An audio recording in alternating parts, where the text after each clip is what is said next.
Olá pessoal, tudo bem com vocês? Primeiro eu queria agradecer pelo vídeo de ontem, né? Recebi muitos comentários bem legais, então obrigado, gente, que bom que vocês gostaram.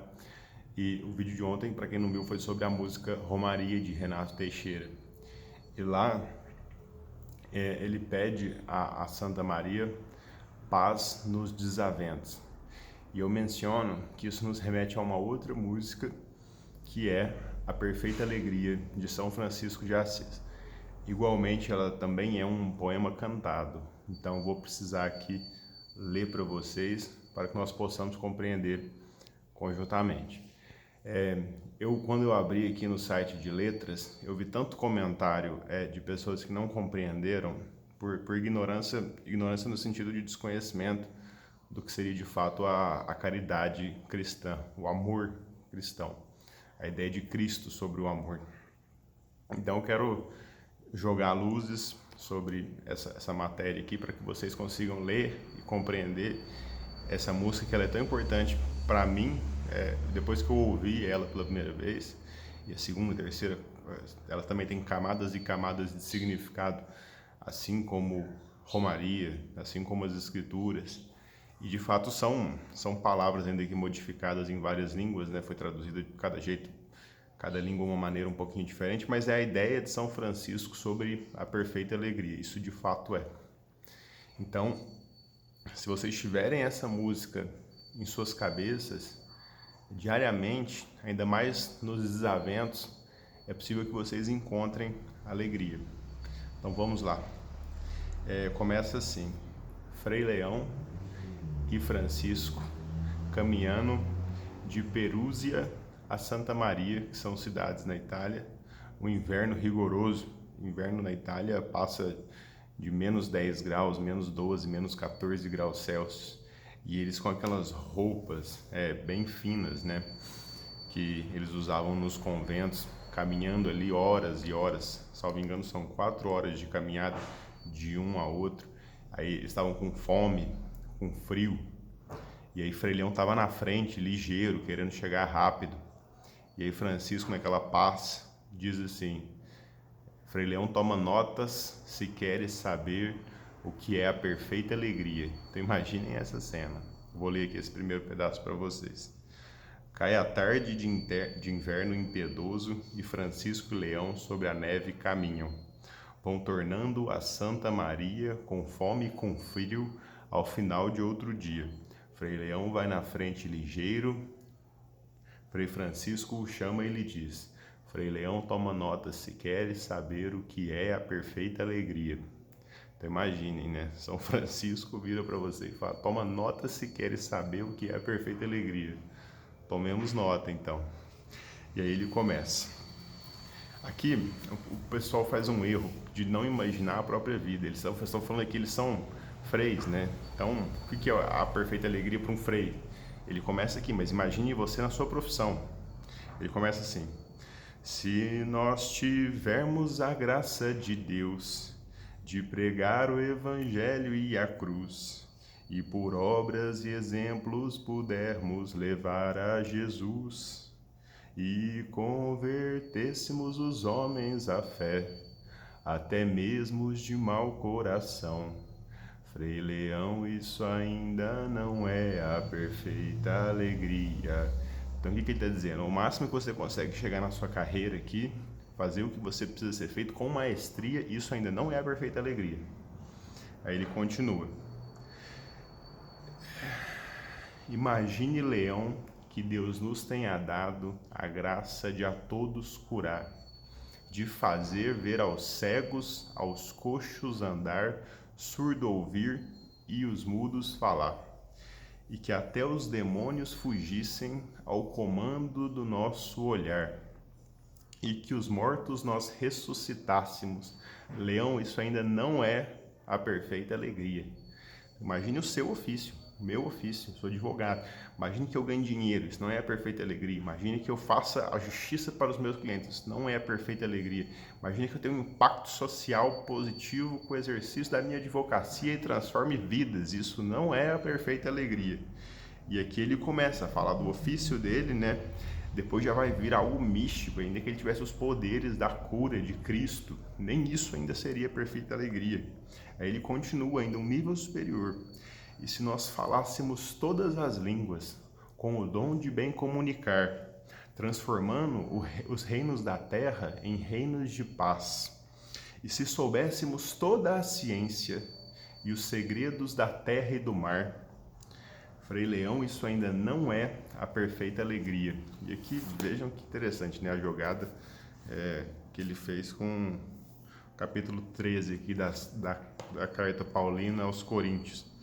Ele fala assim, é o hino da caridade, né?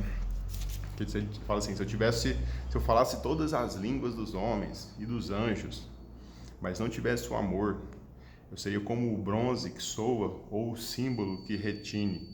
Se eu tivesse o dom da profecia, se conhecesse todos os mistérios e toda a ciência, tivesse toda a fé. Então veja, que interessante, depois ouçam a música e leiam o que seria aqui o hino do amor, caridade de São Paulo. E aí Frei Leão fala, mas então, Pai Francisco, o que é a perfeita alegria?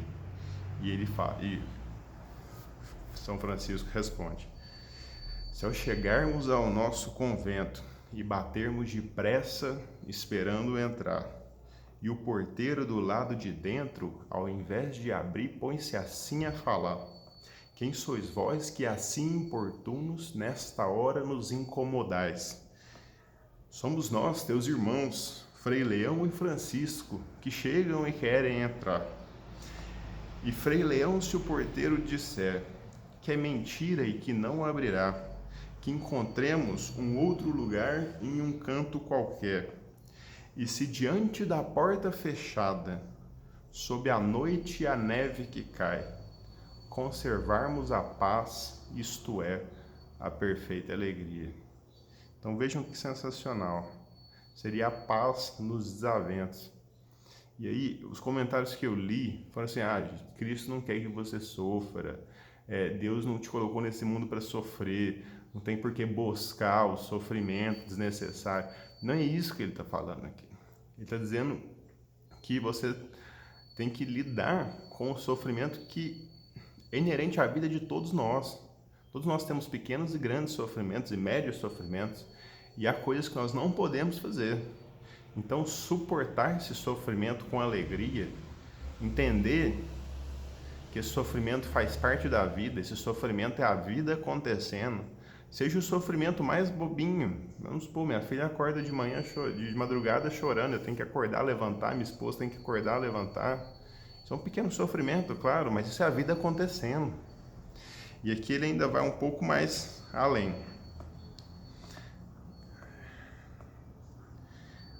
Frei Leão continua falando, Frei Francisco continua falando a Frei Leão, né? São Francisco fala assim, mas se nós insistirmos em prantos, que abra e que tenha piedade de nós. Então eles estão insistindo para o porteiro, imaginando aqui que eles não tiveram essa paz para poder lidar com essa situação. Pois com fome e tão necessitados, na noite não temos consolo e lugar. E se o porteiro sair, empunhando um bastão a gritar, e bater em você e em mim, muito mais nos deixando no chão a chorar. E Frei Leão, se é Deus quem tal faz, que nos deixa na noite na cruz, se entendermos que este abandono imita Jesus. E se nós diante da porta fechada, sob a noite a neve que cai, conservarmos a paz, isto é, a perfeita alegria. Então, continuando aqui a carta aos Coríntios, São Paulo diz que o amor, ele se regozija com a verdade, mas ele tudo sofre, tudo crê, tudo espera e tudo suporta. Então, é uma aceitação da realidade com esperança. E para que nós compreendêssemos o que virá, os bens que advirão de um mal, se é que existem, nós teríamos que ser 3 coisas: oniscientes, onipotentes e onipresentes. Porque um mal que acontece, a gente vê, a gente não vê como aquilo de fato impacta e atinge a realidade das outras pessoas e os bens que surgem daquilo, talvez não na sua própria vida, mas nas dos demais. Então nós precisaríamos ter essas três qualidades divinas para poder entender essa situação e falar assim, ó, isso aqui de fato foi uma injustiça, isso aqui de fato não deveria ter acontecido.